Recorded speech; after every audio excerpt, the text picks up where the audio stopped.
Welcome to today's episode of Selling the Cloud podcast. I'm your host, Mark Petruzzi, and I'm joined by my co-host, Ray Reich. And today we are happy to have as our guest a friend of both Ray's and mine, one of the best in the business, Gerhard Gschwandtner, founder of Selling Power Magazine and Sales 3.0. That will be me. And Gerhard, today we'll be covering three main areas. So number one, we want the audience to know a little bit more about your journey that led to the founding of both Selling Power Magazine and then the Sales 3.0 conference, how the positive mindset, that whole philosophy changed the focus of you and your business. And lastly, how does a positive mindset impact the performance of B2B sales professionals? So Gerhard, can you take a moment and just give a brief background to our listening audience of your journey? Absolutely. As you may recognize by my name and my accent, I'm originally from it's Salzburg, Austria. And I worked for an international construction equipment company headquartered in France, in Paris. And I worked for them in Austria, the Austrian subsidiary, got involved very early in sales. I really loved it. And then I got a transfer to the headquarters and I did sales training. And we built sales training kits and materials for 1,400 salespeople in 4 languages in 42 different countries. And it was really a great experience. It was the fast growing company in France at the time. And then I got a transfer, got married to an American, and they said, why don't you go to the American subsidiary and help them out and create a liaison between those two countries. And I instantly moved and got an assignment for a year. And they said I need to go back, but I liked it so much. So after 2 years of doing training in the United States and sales management, I started my own company, Gerhard Gschwandtner and Associates, a very, very catchy name. And I designed sales training programs for B2B sales organizations. And then I had twins. My wife and I had twins, and she said, hey, you're traveling all the time. You're doing a lot of training. Is there something you can do where you can stay at home? And I said, sure. I know how to develop training kits. So I created a narrative called The Languages of Selling, Verbal and Nonverbal Selling Power. And I sold it through direct mail. And I realized very quickly that this is not going to get me off the road because the margins are so small because direct mail expenses are so high. So I reconfigured things and I created a 8-page newspaper tabloid, which was less than half the cost of the fancy direct mail piece, and put articles together on how to sell more professionally, more effectively, how to be more motivated. And I had a 2-page ad for my course and sent out 25,000 copies. So it was less than half the cost. And I sold just as many training courses. But then came the interesting part. I got a call from somebody say, hey, I'm with 3M. Can I buy 100 copies of that newspaper that you sent? And I said, what you going to do with it? And he says, I want to share with my salespeople because there are good articles in there. And I thought it was funny that somebody wants to buy my direct mail piece. And I got other calls and I sold like 2,000 copies. Then I created volume 1, number 2.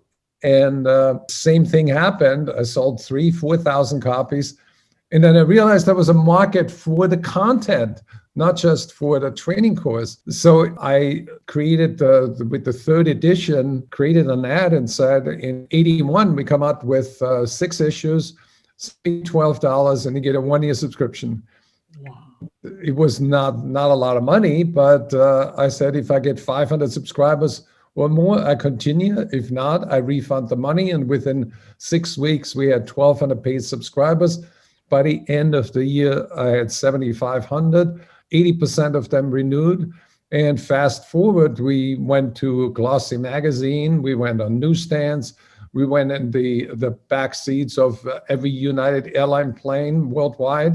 And we had great distribution. We had 150,000 circulation.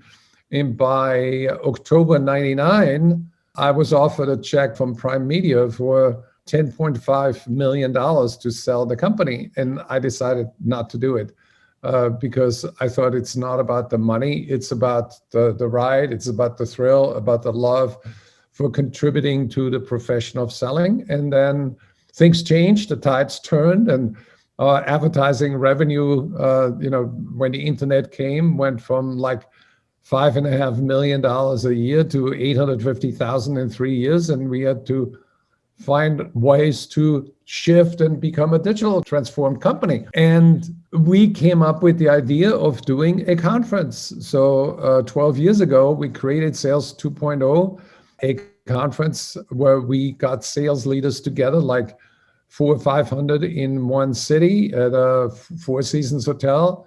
And we talked about aligning people, process, and technology. Had great speakers, got sponsors, and that model worked really, really well.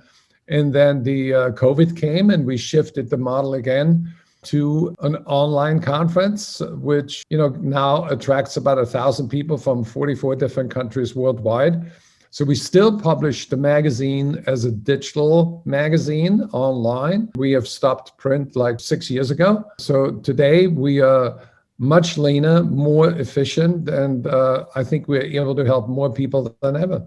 Excellent. Well, why don't I lead, Ray, with question one here for Gerhard. So, Gerhard, you've been informing, educating, influencing, and coaching sales professionals for a real long time. I think longer than you probably would want to admit.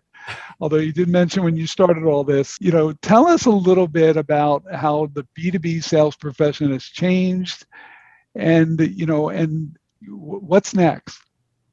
Well, it's very easy. The profession changed, and we reported on all the little twists and turns of the trend, how technology impacted the buyer-seller relationship. And I think technology changed every person in the world. In the first trends were, online, and then social mobile, big data, and cloud. And then came the wave of AI in sales. So we have predicted a lot of those changes and reported on them, and to help people explain what they need to do in order to be current and be up to date. But the biggest discovery for me was it's not the logical universe is very definable by data, and the data universe is only half the story. There's another universe which I call the mindset universe, which is really largely driven by the unconscious. It has a far deeper impact on people than they assume. And when I interviewed really super successful people, I've interviewed gold medal winners, I've interviewed CEOs, I've interviewed billionaires, entrepreneurs, people in the profession of acting or directing or the arts. And I found that the key to success, there are really three keys. You need to have the right mindset, the right skill set, and the right tool set. I'll give you an example. Bill McDermott was a sales rep for Xerox, and he became the youngest vice president in the company. They gave him Puerto Rico as a territory, and there was the last ranked territory in the country. And within 12 months, he made him number one. He went on to SAP and transformed SAP. When he started, it was a $49 billion company. And when he left, it was a $175 billion company.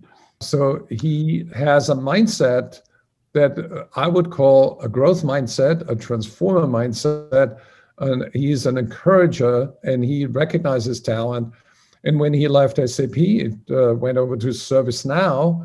And ServiceNow in October 2019, when he started, had a market cap of about $40 billion.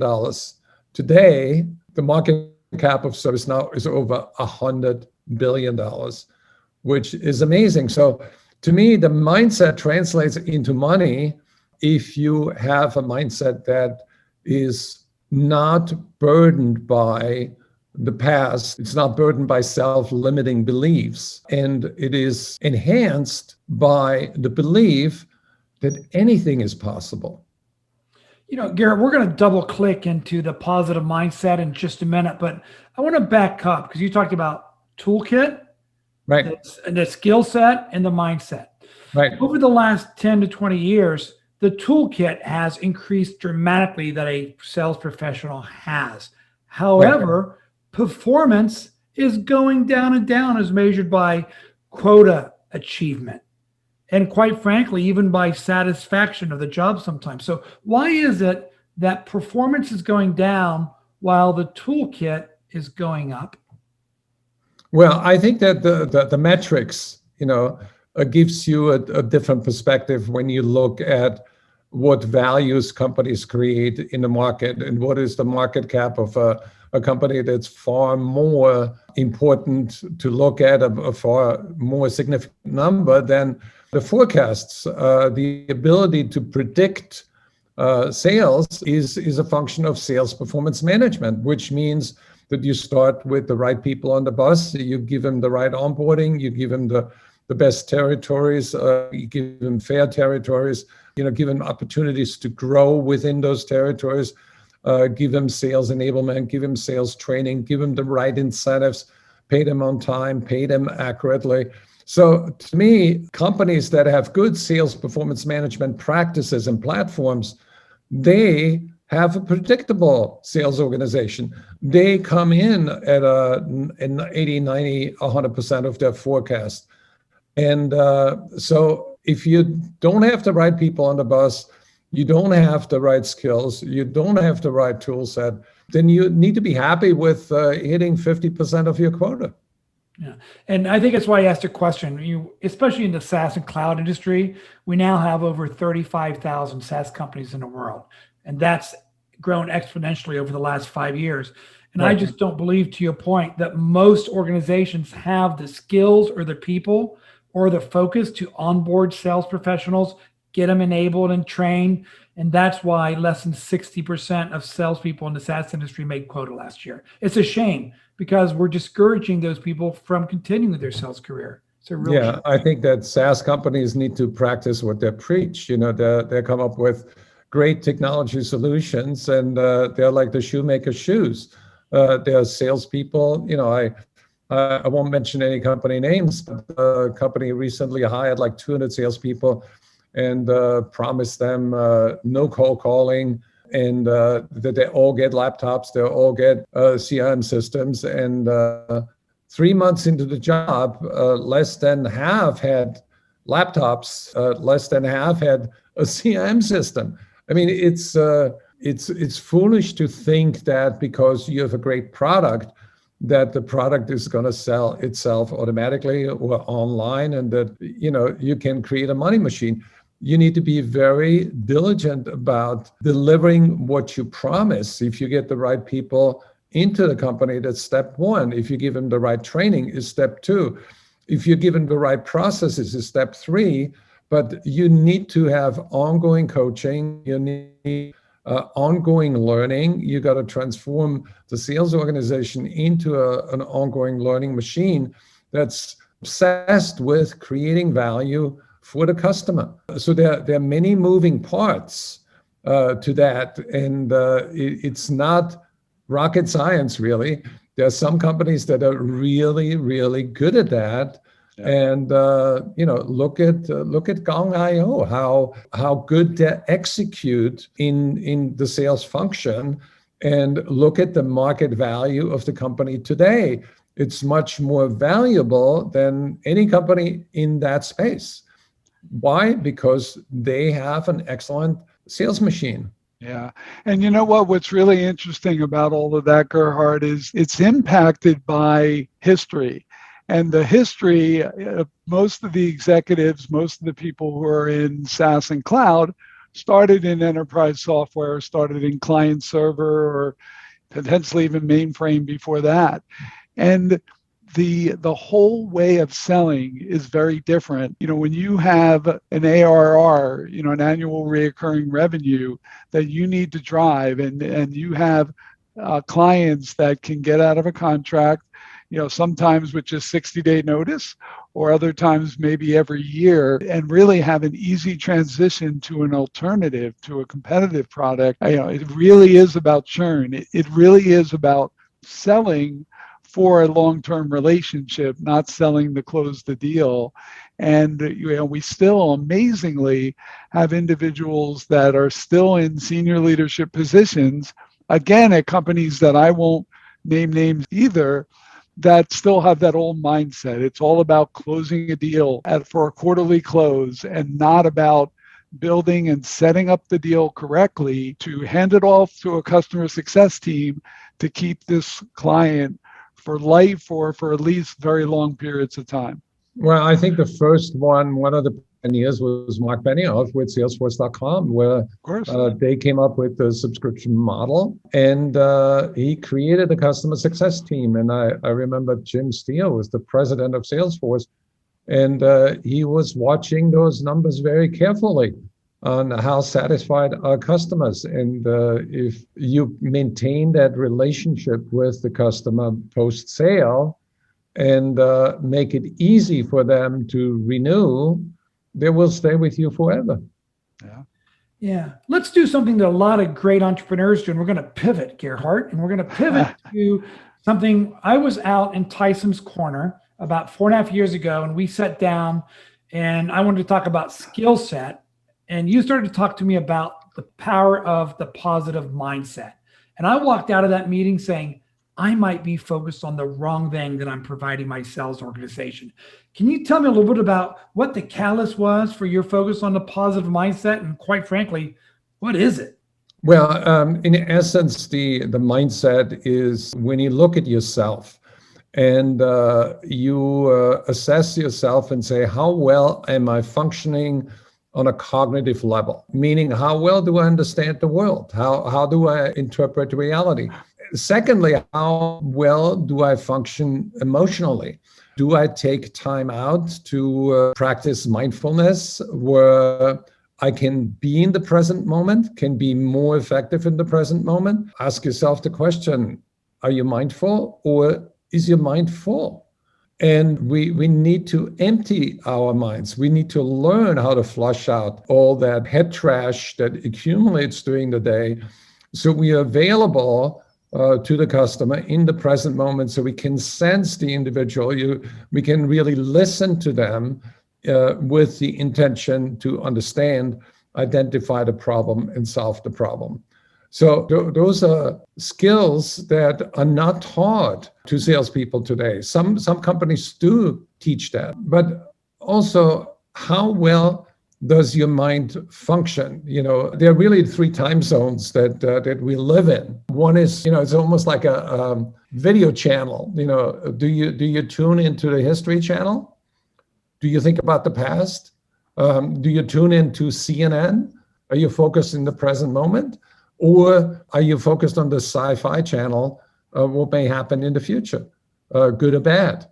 So those are 3 time zones of awareness. And some of it is below our awareness, really, that we are not aware of. I'll give you an example. I coached a CEO of a mid-sized company, and he asked me to give him my opinion about the VP of sales. And after I interviewed the VP of sales, I realized that there was little control of the sales function on the part of the CEO.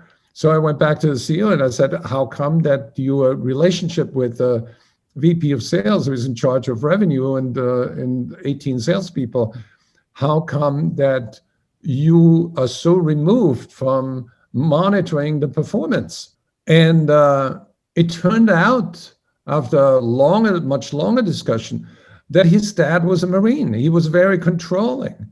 And he says, I never want to be an over-controlling SOB to anybody. So when I hired the VP of sales, I gave him my parameters, I gave him my goals, gave him my vision. He bought the vision. And then, I look at the sales maybe once every 3 months. And I thought, how is that possible? I said, is there a different way to think about that?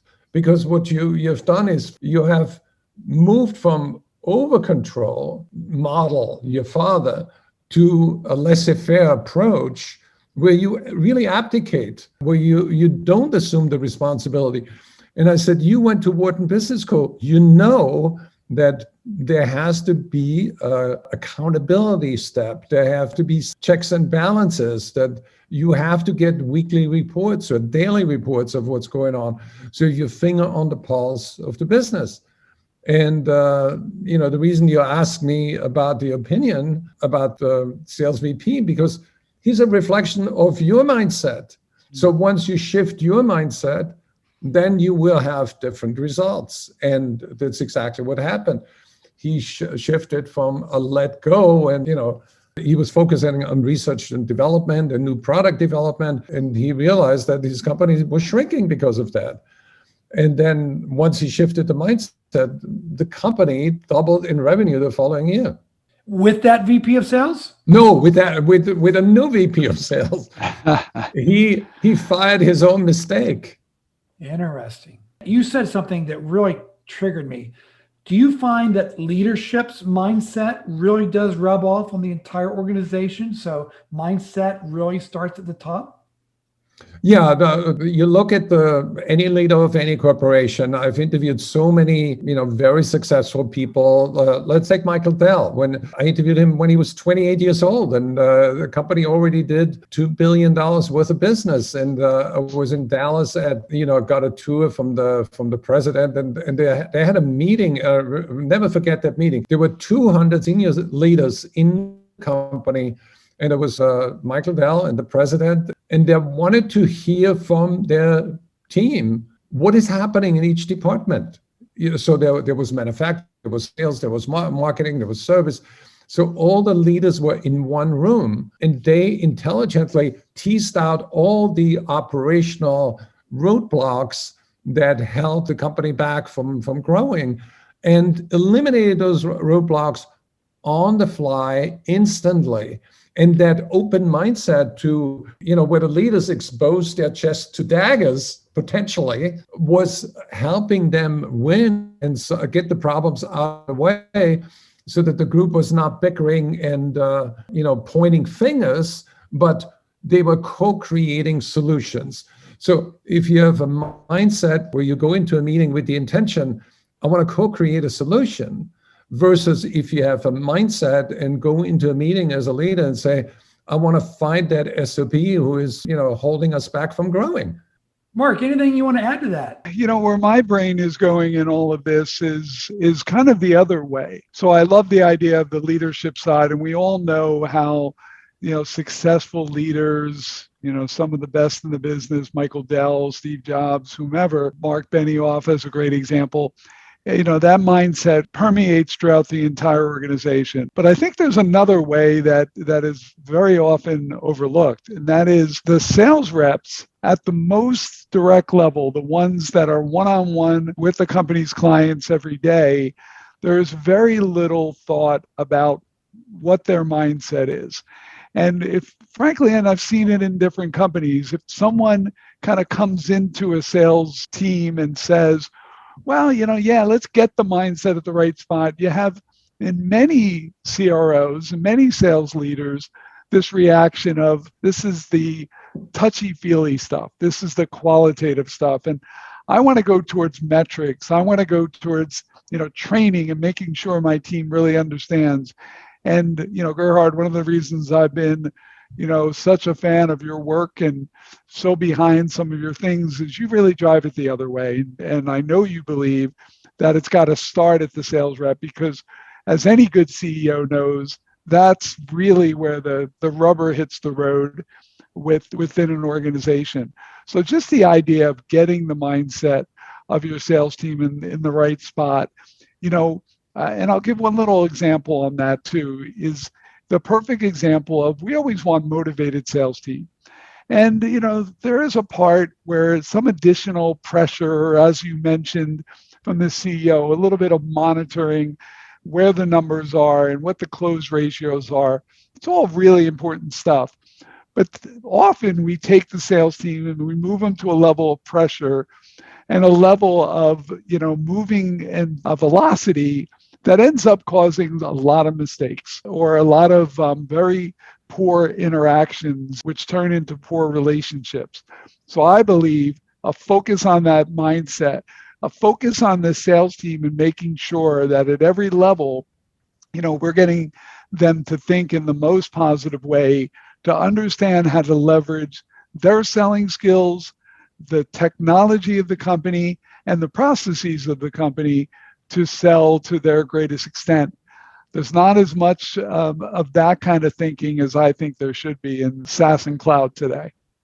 Well, let me ask Gerhard a question, because I'm a kind of metrics-driven type person, right? So if I'm going to invest $100,000 or $1 million in sales training, which often is on methodology, process, skill set, right? I want to measure what's the return is measured by close rates or revenue growth or sales productivity 3, 6, 12 months down the road. Gerhard, if you're going to think about investing in mindset training, do you measure the outcomes the same way? Or is absolutely. There is a fundamental difference between metrics and meaning. So if you have a metrics-driven person, you just look at half of the equation. You look at numbers. But when we look at meaning, you look at destiny. You look at something much larger. To me, the biggest discovery of the mindset was the self-limiting thinking. There's a switch in people's, I can do this, I cannot do this. I remember we had an experiment at a mindset meeting where we said, here's how to shoot a hole in one. The first thing is to tell yourself that you can do it, to empower yourself that you can do it, then to visualize it so you get your brain trained that you can do it, so you teach your body how to do it. And then we had one of the graduates shoot a hole in one. And everybody said, wow, is it that simple? Well, it is a huge step to move from limited thinking to no limit thinking. We had a graduate of a mindset retreat say, I'm not sure I want to come to the retreat because I fear flying, I fear of heights. And I said, well, maybe you challenge yourself and give yourself permission to do a tandem jump out of a perfectly good airplane, face your fear and see what happens. And he showed up and he signed up. He jumped out of an airplane. He was scared to death. And then all of a sudden, once he was in free fall with the instructor and really flying and not falling, there's something fundamentally that shifted. And he embraced no limit thinking. He said the sky's the limit after that. And he signed up for a second jump. And he went, after the jump, he went to his hotel room. It was in Vegas on the 32nd floor. And he says, I've never been able to go outside on the balcony because I fear of heights. And I went outside of the balcony, enjoyed the scenery. And I spoke to him last week, and he says he lives in Toronto. And he says he signed up for a parachute course, and he's going to have his first solo jump in June this year. And his fear of heights is totally gone. And it's the same thing with, let's say the addressable market. In any SaaS company, you should know what it is. But then the minute you have that number in front of you, that metric in front of you, you still say, well, maybe we can get 10% of that, or maybe we can get 5%. And the people who have a no limit mindset, they say, let's go 50%, let's go 80%. I'll give you another example. Sarah Blakely, when she started the idea of Spanx, she fell back on the mindset course that Wayne Dyer created, how to be a no-limit person. And when she was 16, she listened to those tapes like 400 times. Why? Because her best friend died in a car crash, and her parents got divorced at that tender age.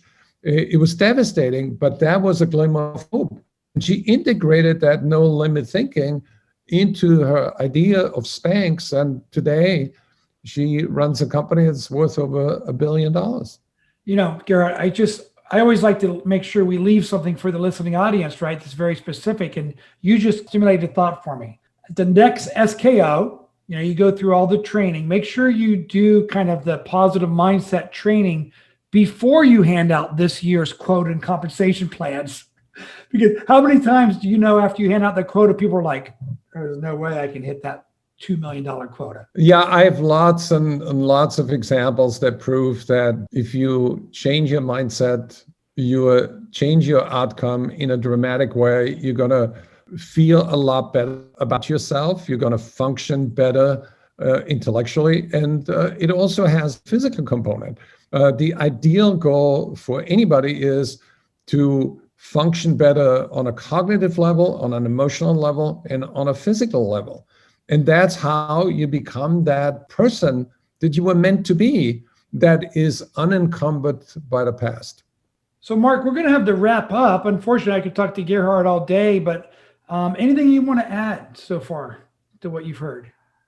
No, I think, the only thing I would close on is if you are listening to this and it seems like it's too qualitative, too fluffy for you, I mean, that's okay. But I think, this is really for the individuals who feel that potential is limitless. And then again, we've got to all stick with reality. I would love, when I was in high school and playing football in college, I would have loved to have played pro football. And I wasn't able to. And, I'm at this point in my slightly older age, I don't think I'm going to be able to get there no matter what I think and do. But this is not about that. This is not about doing things that are completely close to impossible. It's about being more productive, being a better you every day, and more importantly, really just getting your mindset in the right spot. Because, we all know, we all have felt times when our mindset isn't where it should be. And it's proven we're not going to be able to deliver or perform at the level that we're capable of when we're at that point. So, I'd love at another time to go deeper in all of this and to maybe bring Gerhard back to go into more what are some of the things we can specifically do to improve our mindset, things from general things like exercise, meditation. But I challenged our audience to really look at the types of things that the most successful people we know, and the most successful people we know, whether they're in business, whether they're in music or, actors, directors, it really, when you look deeply, you learn one thing. They have learned how to build very positive mindset. And the people who meet those people, if you haven't met them directly, always walk away with a feeling of there's something special there. And a lot of that specialness is in my belief around, being in the right mindset to perform at the highest level possible. Gerhard, we have a listening audience of chief revenue officers, head of sales, and aspiring heads of sales. What last advice would you like to leave them with? Be the person you were destined to become. And that takes a lot of work. People need to dig deeper to understand who they really are so that they can work on who they can become. And everybody can do better. Everybody can be better. And it's a little uncomfortable to think that way. But that, to me, becoming the best version of you is the ultimate goal, that everybody wants that. It's not just you as a sales leader. Every one of your salespeople wants to go on that journey. And you want to see the possibilities for yourself and for other people and help them get there. Well, I sure can't add anything better than that. To be the person you're destined to become. And for that CRO, allow your sales organization and everyone in it to become the person they were destined to become. Gerhard, thank you so much for joining us today on the Selling the Cloud podcast. Mark, as always, thank you for being my co-host. And to our listening audience, if you found value in today's podcast, it would mean the world to us if you would subscribe to our channel, and please provide your feedback via recommendation and a ranking. Thank you, everyone. Thank you for having me. It's an honor.